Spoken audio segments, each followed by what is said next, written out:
Bueno, muy bien, 9:16 en la República Argentina, sigue un día muy gris, como te decía en el comienzo del programa, apenas 16 graditos, 19 graditos, mejor dicho, y lluvia para todo el día en la capital de la provincia de Buenos Aires. Un día, insisto, no apto para el famoso asadito, algo que se lo haga indoor, ¿no? Como también hay mucha gente que practica dicha modalidad. Bueno, ya estamos con nuestro primer invitado. Él es un abogado pro vida, lo hemos presentado para hablar distintos temas del aborto sí, aborto no, y distintas otras cuestiones. Pero hoy, en su rubro polifacético como abogado, hombre de leyes, hoy está en la parte justamente que tiene que ver con la parte laboral. Por eso, alguna pregunta en voz alta que a mí se me ocurrió por estar en modo pandemia. Hoy lo presentamos al doctor Elías Badalasi, una vez más, aquí en Ni Más Ni Menos. Elías, Sergio Solón te saluda, muy buenos días, ¿cómo estás? Hola Sergio, muy buenos días también. Bien, gracias a Dios. Día raro también, día de cuarentena, pero bien. Acá estamos. ¿Vos cómo estás? Y gracias a Dios, bien para todo lo que es la circunstancia, ¿no? Claro. En el mundo, en la particularidad de nuestro país, pero bueno, cuidando la salud, la vida, a uno mismo, a la familia, y también trabajando, ¿no? Porque la tecnología antigua y de punta permite que justamente los que hacemos periodismo, conducción y demás, podamos en plena guerra, en plena pandemia o lo que fuere, seguir trabajando. Nuestra profesión tiene ese matiz, ¿no? Esa característica. Sí. Elías, bueno, justamente te pido que si por favor te puedas hablar lo más alto posible, con esta combinación que hacemos tecnológica desde la Ciudad Autónoma de Buenos Aires, aquí en la República de Recoleta, como digo, humorísticamente, vía La Plata. Pero bueno, quería preguntarte porque, como decía, uno se piensa cosas, se pregunta en voz alta, y bueno, qué mejor que consultarte en un caso como el tuyo, que también sos abogado laboralista. ¿Y qué pasa, por ejemplo, si alguien, digamos, una persona que tenga ya enfermedades preexistentes, de pronto, lo cual todos sabemos, ya estamos informados en líneas generales, que representa mayores probabilidades de contraer coronavirus, para hacerla corta, digo, ¿qué pasa si el empleador a esa persona, una vez que está habilitado su rubro, por ejemplo, la obliga a ir a trabajar? ¿Qué pasa en el caso supuesto que esa enfermedad que termine justamente estando dentro de esa persona? ¿Qué puede llegar a pasar si esa persona concretamente contrae el coronavirus por esa obligación de tener que ir a trabajar? Bueno, gracias por la pregunta. La verdad que es un tema complejo y es un tema que muy pocos se han animado a desarrollar porque es, a ver, todo lo que tenga que ver con pandemia en cuanto a lo legal es algo no escrito, digamos. Entonces, implica, viste, un desarrollo que si me permitís lo vamos a hacer. En principio la respuesta rápida vendría a ser de que hay consecuencias laborales, consecuencias jurídicas que pueden llevar a, desde una gran indemnización, desde un juicio laboral y demás. Pero ¿por qué? ¿A qué llegaríamos? Tenemos que analizar esta situación con 3 estadios distintos. Vamos a ir describiéndolos. El primer estadio es que la Organización Mundial de la Salud, la OMS, declaró el COVID, que es el coronavirus que estamos experimentando ahora, el COVID-19, como una pandemia. Y lo que hizo fue informar de que es un virus que afecta a la salud humana a nivel mundial. Es por eso que se la definió como pandemia. Ese fue el primer estadio. El segundo estadio es que todos los países que fueron afectados por esta pandemia declararon la emergencia sanitaria. Ahora, la declaración del estado de emergencia sanitaria mayormente es alrededor de 180 días. Entonces el país se declara en emergencia sanitaria durante un largo periodo de tiempo para ver cómo sobrelleva la pandemia. Ese es el segundo estadio. El tercer estadio es la decisión política de crear una cuarentena durante la emergencia sanitaria. De hecho, la cuarentena se justifica, digamos, por los primeros 2 estadios, por la declaración de la OMS como pandemia y por la declaración del país en emergencia sanitaria. Entonces, cuando se decreta el aislamiento preventivo, social y obligatorio, que nosotros llamamos comúnmente como cuarentena, es básicamente porque está respetando los dos estadios anteriores. Por lo tanto, este definitivo estadio, que es el de la cuarentena, exista o no exista, no cambia los dos estadios anteriores. O sea, sigue existiendo pandemia y sigue existiendo la declaración del estado de emergencia sanitaria. Entonces, ahí, en ese punto, es donde tenemos que preguntarnos, bueno, si se levanta la cuarentena, ¿puede un paciente de riesgo, o sea, puede un trabajador que tiene algún tipo de enfermedad preexistente, como decías vos, que está dentro de los que se lo conocen como el grupo y factor de riesgo, puede un trabajador, si se levanta la cuarentena, volver a trabajar en un país que se declaró en emergencia sanitaria? Bueno, ahí está la cuestión realmente. Y sobre el puede no hay nada escrito, si vamos a ser sinceros. Pero si uno analiza la situación, estamos hablando de un grupo el cual es reducido, sinceramente, y que necesita de una protección especial. Es un grupo el cual, ante cualquier otra circunstancia, lo mandan a su casa directamente. Hoy en día, la gran mayoría de los rubros están haciendo una cuarentena obligatoria y pareciera de que ahora se va a extender. Pero lo que ocurre luego de la cuarentena ya es una decisión personal de cada uno de los trabajadores y en realidad de cada uno de los empleos, digamos, de cada uno de los empleadores. Ahora, lo que tendría que ocurrir, y esto lo estamos hablando de un modo quizás un tanto utópico, pero es lo que tendría que ocurrir, es que se respete a estas personas, se comiencen a utilizar, que si me permitís lo voy a desarrollar también, los principios protectorios que tiene el derecho del trabajo, y en ese sentido se les dé o una licencia extraordinaria, directamente llamada por coronavirus, que se cree una licencia extraordinaria, o que se les dé un trabajo home office, que hoy en día se puede hacer y prácticamente en todos los empleos no hay ningún problema. Pero déjame desarrollar esto. El principio protectorio se divide en tres partes. Mayormente, lo voy a decir muy sencillamente, el primero es el indubio pro operario, muy conocido, ya se ha conocido en el derecho penal indubio pro reo, en derechos humanos el indubio pro homine. El indubio pro operario apunta a que, ante cualquier caso de duda, se continúe con la relación laboral y se proteja al trabajador.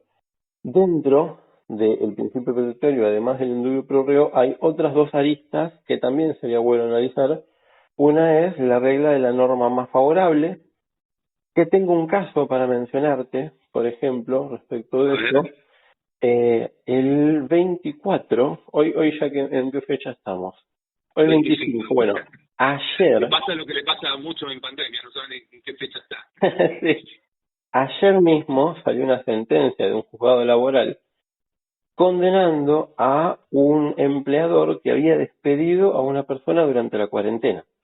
Sabemos que hubo un grupo que se animaron a despedir y casualmente este caso tiene la particularidad de que fue despedido el 30 de marzo y la obligación, digamos, la prohibición de despedir se decretó en Argentina por 2 meses desde el 31 de marzo. Entonces, se lo despidió un día antes.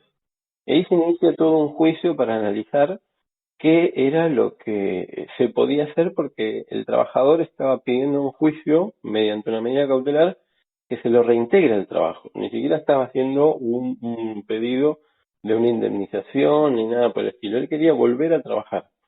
Entonces, lo que se analiza es la norma más favorable para el trabajador. En ese caso, lo que se analizó fue no el momento en el cual se envió el telegrama de despido, sino el momento en el cual el trabajador lo recibió. El trabajador lo recibió en abril y en abril ya estaba ejerciéndose el decreto de necesidad de urgencia que prohibía los despidos. Entonces, en ese sentido, ahí tenemos un claro ejemplo de cómo se puede desarrollar en cuarentena y durante una época de pandemia la regla de la norma más favorable. Ahora, ¿por qué? Porque hay dos teorías, la teoría de la recepción, la teoría del envío, esto en el derecho es común, bueno, se aceptó la teoría del envío para proteger al trabajador. Y después tenemos la condición de a ver cómo se llama, condición más beneficiosa. Y esto es sobre lo que deberíamos desarrollar.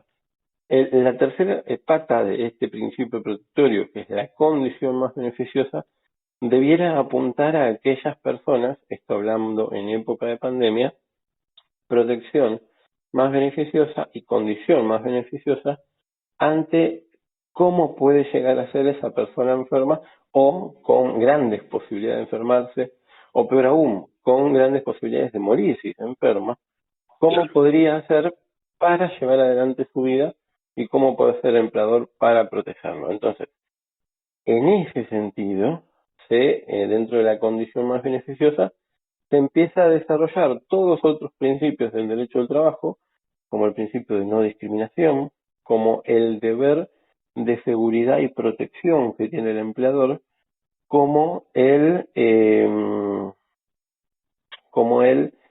hablar de poder diferenciar la situación actual de cualquier tipo de cuestión. Por ejemplo, muchos hablan de que la pandemia permite despedir a la gente por casos de fuerza mayor. Y eso se entiende de que no debiera ser así, porque la pandemia pone a las personas en una situación particular y especial, que es una condición que no es esperada por nadie, pero que afecta tanto al empleador como a los trabajadores. Entonces, lo mejor que puede ocurrir en esos momentos es hacer una suspensión en los humos del trabajo y esperar a la posibilidad de poder comenzar todo de nuevo, pero se está parando el país. Entonces, es una cuestión que algunos la quieren englobar dentro de la llamada fuerza mayor, pero estaríamos demasiado forzando, digamos, esta figura para hacer creer que de esa forma se puede despedir al país entero. Y otros quieren apuntar a esta cuestión que se le llama inhabilidad del trabajador. La inhabilidad del trabajador es algo que sobreviene, que está dentro del sector de accidentes y enfermedades laborales, cuando una persona se vuelve incapaz de poder ejercer el trabajo que viene ejerciendo por una situación particular que le ocurrió, que puede tener o no que ver con el empleo, entonces se le llama que es incapaz o que le sobrevino una inhabilidad. Esa inhabilidad muchas veces lleva a que la persona sea despedida porque no es útil para el trabajo. Ahora, eso no podría ser citado, de todo lo que estamos hablando es cosas que ya existen, que ya fueron escritas. No podría ser citado eso, porque la inhabilidad en el tipo de derecho al trabajo tiene que ser sobreviniente. Y en este caso estamos hablando de una persona que cuando fue contratada seguramente se hizo un examen preocupacional y seguramente medicina del trabajo lo sabe bien, esa persona ya tenía una enfermedad preexistente que hoy en día no la pueden ocultar ni pueden decir que no la conocían. Por ejemplo, un asmático, cuando lo contrataron asmáticos ya sabían que era asmático. Una persona con problemas cardíacos ya sabían de que tenía problemas cardíacos. Una persona mayor de 60 años, obviamente es una cuestión lógica. Una persona diabética. Estamos hablando de diferentes personas que pueden entrar dentro del grupo de factores de riesgo. Sí, presión arterial también. Presión arterial, por supuesto. Entonces, todo este grupo de gente, ya cuando fue contratada, en el examen preocupacional, todo esto ya saltó. Entonces, no puede decir el empleador ahora de que hay una inhabilidad sobreviniente que permitiría poder despedirlos porque no son aptos para el trabajo. No, no, lo que realmente se debería hacer es protegerlos, lo que realmente se debería hacer es justificar por otros medios qué es lo que se puede hacer. Y te vuelvo a repetir el tema de lo de la fuerza mayor, porque algunos también apuntan desde el punto de vista de la falta o disminución de trabajo para poder despedir. Ahora, hay otros medios y otras medidas para poder hacer uso de este ejercicio y, por ejemplo, es iniciar un procedimiento preventivo de crisis o, bueno, obviamente llamar a concurso o declararse en quiebra.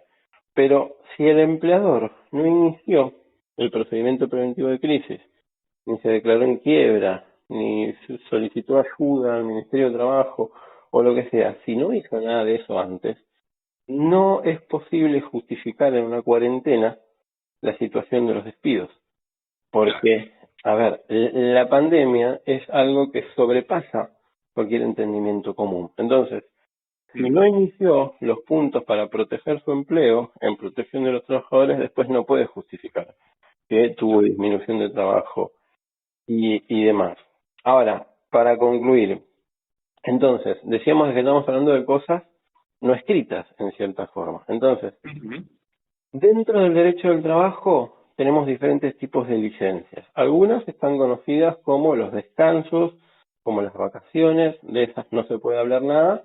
Y otras licencias son las licencias especiales, que mayormente son por matrimonio, por nacimiento de un hijo, por fallecimiento de un familiar muy cercano y demás. De esas tampoco podríamos hablar. Tendríamos que hablar, tirarnos al punto de vista de lo que ocurre cuando hay enfermedades y accidentes inculpables.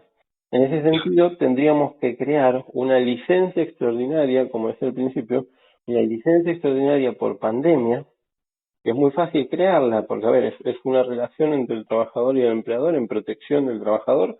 Muy sencillamente eso se puede hacer con la aceptación del trabajador, eh, funciona y listo directamente. Entonces, es una licencia extraordinaria la cual puede presentar los mismos principios que los emanados por el artículo 208 de la Ley de Contrato de Trabajo y del uso del principio protectorio, que es donde habla de las enfermedades y accidentes inculpables, y otorgar una licencia por enfermedad, por más de que no la tenga, a ver, otorgar una licencia por enfermedad con goce de sueldo de 3, 6 o 12 meses de duración, de acuerdo a la antigüedad que haya tenido el trabajador, de acuerdo a si tiene cargas sociales, si tiene cargas de familia y demás, con la debida reserva del puesto de trabajo, más un año de conservación del empleo en suspenso, que ese año posterior ya es sin goce de sueldo. Estamos hablando de todo lo que ya está escrito, digamos. Entonces, esa sería una recomendación, enfocarlo desde el punto de vista de las enfermedades y accidentes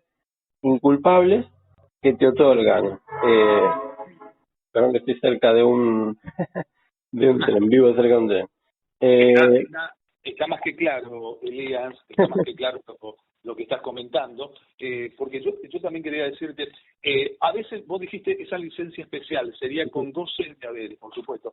También puede pasar la situación especial entre empleado y empleador, que por ahí esa licencia o parte de dicha licencia, parte de la misma, sea con goce de haberes y por momentos que no lo sea con goce de haberes. Puede haber un arreglo especial entre empleador y empleado, dado que si el empleado también conoce la situación de parate del país, de la actividad y de la productividad de dicha empresa donde trabaja.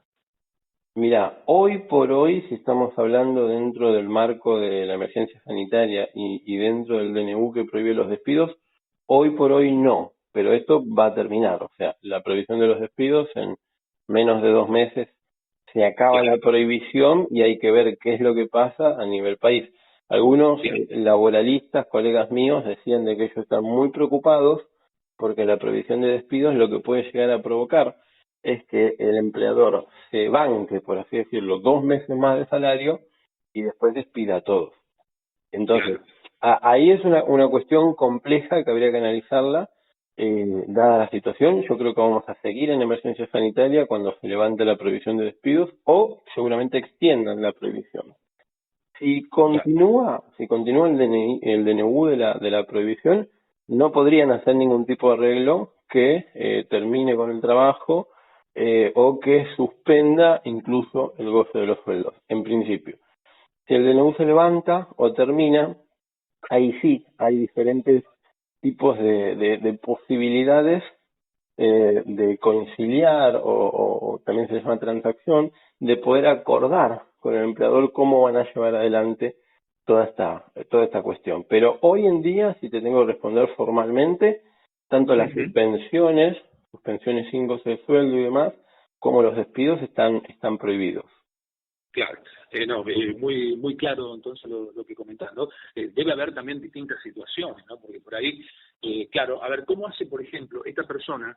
Vos decías, bueno, tal vez si su enfermedad preexistente ya la acompañaba desde el momento mismo que se fueron haciendo los distintos chequeos, tanto como para cuando llegó a la empresa o mientras está trabajando de hace años en la empresa, digo, ¿cuál sería el consejo? La persona, dada la pandemia mundial, tiene que volver a demostrar, digamos, que esa enfermedad preexistente continúa, esté peor, esté mejor, esté igual, pero con nuevos chequeos tiene que presentarle al empleador, y esto se hace también vía ministerial, gubernamental, tiene que estar ratificado previamente.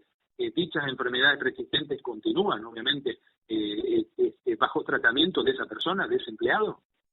Bueno, tu pregunta es compleja, porque dependiendo de dónde nos paremos, o sea, si soy un abogado laboralista, te diría que no; si soy un abogado empresarial, seguramente te diría que sí.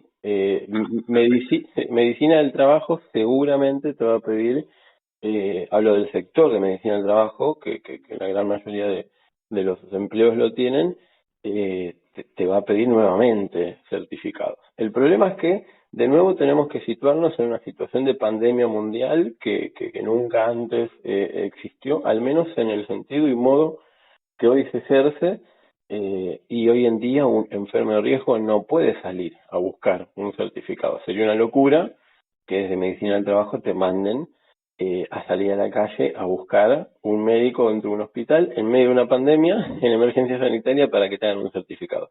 Entonces, eso no debiera poder pasar. Acá lo que hay que buscar siempre es, hablo responsablemente, te lo digo, lo que hay que buscar es la lógica en el sentido de cómo se ejerce el derecho del trabajo y cómo se protege al trabajador. Recordemos que siempre está el principio prooperario. Entonces, lo que se tendría que hacer es, si el empleador no está de acuerdo con lo que le dice el trabajador, lo que tendría que hacer es enviar a personal de medicina del trabajo a la casa del trabajador y hacerle los estudios que le quieran hacer desde ahí adentro con las debidas protecciones. Pero en principio, dentro del deber de seguridad, dentro del deber de dirección, dentro del deber de protección, está la protección al derecho a la vida de sus trabajadores. Entonces, de por sí, todo trabajo, esto quizás sea utópico lo que digo, pero todo trabajo tendría que evaluar quiénes son los pacientes de riesgo y darles, vuelvo a decir, o una licencia extraordinaria o presentarles la opción de trabajar por home office, que hoy en día es muy fácil de hacer. La mayoría de los trabajos pueden trabajar de manera remota desde sus casas, con el mismo goce de sueldo que recibía cuando te presentaba a trabajar físicamente. Eso es lo que tendrían que hacer. Ahora, cuando esos casos no ocurren, el trabajador es quien debería informar de que él es paciente de riesgo, de que él no puede volver aunque se levante la cuarentena, y ahí va a comenzar un debate, digamos, entre el empleador y el trabajador sobre qué es lo que se puede hacer. En el caso en el cual el empleador no esté de acuerdo, lo que va a tener que hacer el trabajador, y ahí sí puede ser medio riesgoso, pero es lo que va a tener que hacer, es buscar un abogado laboral, ver si van juntos a un correo, a mandar un telegrama, o si lo manda el abogado, saber si buscan la vuelta de poder iniciar una acción judicial o prejudicial para buscar la solución del tema.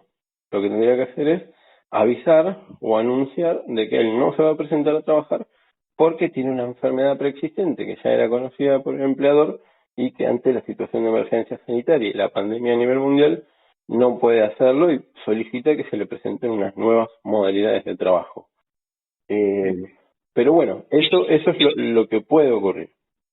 Bien clarito, ¿no? Así que queda claro que mandar, insisto, como dije en un comienzo, a un paciente de riesgo a trabajar en plena pandemia es sinónimo de un juicio laboral, yo diría, de grandes dimensiones, ¿no? Estos juicios habitualmente no son cortos, ¿no? Son más bien de tiro largo, digo bien, Elías. Sí, mayormente lo que ocurre dentro de la justicia del trabajo es la lentitud por el hecho de que están desbordados, digamos, de trabajo. Tienen una duración de entre 3 y 5 años por lo menos. Si yo te mencionara el último caso que inicié, previo a la pandemia, estamos hablando de todo esto, estamos hablando de quizás medio año para una respuesta judicial que no tiene tanta relevancia. No estamos ni siquiera comenzando a producir pruebas ni nada por el estilo, que eso también lleva su tiempo. Ni esperando una sentencia. Entonces, realmente es complicado. Lo que sí hay que tener en cuenta es que, bueno, a ver, el sistema judicial a nivel general está bastante parado ahora por el modo de la pandemia, pero se entiende que hay excepciones, se entiende que hay diferentes tipos de situaciones que deben ser previstas en este momento, y nos encontramos con el caso que te conté, que tuvo sentencia de ayer, 24 de abril, en donde se presentó y se pidió una medida cautelar para que le restablezcan el empleo. Y efectivamente se hizo lo más rápido posible, porque fue despedido en marzo y en abril ya está la sentencia para que le devuelvan el trabajo. Entonces, habría que tratar de ser creativo en la hora de buscar una respuesta de la justicia de la manera más rápida posible, porque, por ejemplo, acá tenemos un caso que con una medida cautelar se logró, en principio, lo que se quería buscar, que era la protección alimentaria del trabajador, o sea, que le devuelvan el trabajo. Entonces, en ese sentido, hay algunas cosas que vamos a tener que empezar a trabajar fuera de lo que es el libro y empezar a probar y ver qué es lo que nos responde la justicia. Pero, por mi parte, cierro con lo que vos iniciaste. Imaginemos el peor de los casos. Una persona le avisa al empleador o le recuerda al empleador de que tiene una enfermedad preexistente. El empleador le pide nuevos certificados. Esta persona le reitera y le dice, a ver, yo tengo una enfermedad preexistente, es muy probable que la diabetes no se te vaya, aunque tengas un certificado viejo. Es una enfermedad conocida ya por el empleador cuando lo contrató, o el asma, por ejemplo. Son cosas que se pueden tratar, pero que mayormente no desaparecen por completo. Entonces, le responden esto, el empleador le dice, no, pero si no presentas un certificado te tenés que presentar a trabajar de nuevo. Bueno, la persona no consigue certificado, o en el medio de eso tiene que salir de su casa y se presenta a trabajar nuevamente. Si esa persona se enferma de la enfermedad que estaba diciendo de que quería prevenirse, que es, por ejemplo, el coronavirus en una época de pandemia, directamente ya por eso, por simplemente eso, el empleador es totalmente culpable. Entonces, ahí ya se puede venir un juicio directamente, aunque continúe con el trabajo y el empleador ahora lo tenga que proteger, le tenga que mandar los mejores médicos y demás, pese a eso, viene un juicio por lo menos de daños y perjuicios, por lo menos. Claro, Entonces, claro. ahora, imaginemos que todo eso desemboca en una muerte del trabajador. Ahí ya tenemos, este es el peor de los casos, tenemos a los familiares que pueden exigir una indemnización directamente. Y te aseguro que la indemnización no va a ser la clásica que se exige cuando muere un trabajador, que mayormente es la mitad de la indemnización común. Acá vamos a estar hablando de algo muy grande, porque se puede englobar dentro de una muerte causada, digamos, por culpa del empleador. Claro. Y dentro de esa culpa, a ver, tenemos cosas muy grandes. Ya hay un decreto de doble indemnización ante los despidos, sumado a quizás una antigüedad muy larga del trabajador, más el juicio de daños y perjuicios, más el juicio laboral. Te digo que es un tremendo juicio contra el empleador si es que no toma las medidas de protección que tiene que tomar para sus trabajadores. Totalmente. Bueno, muy clarito realmente, Elías.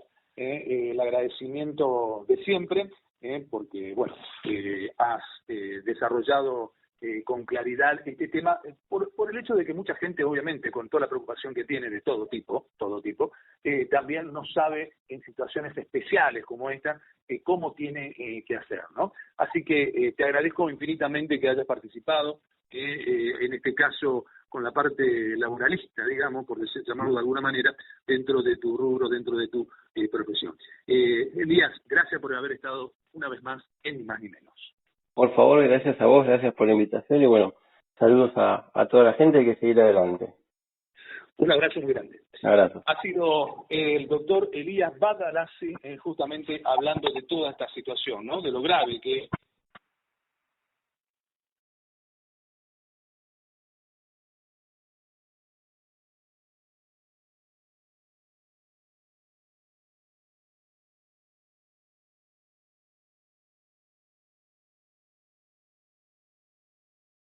No.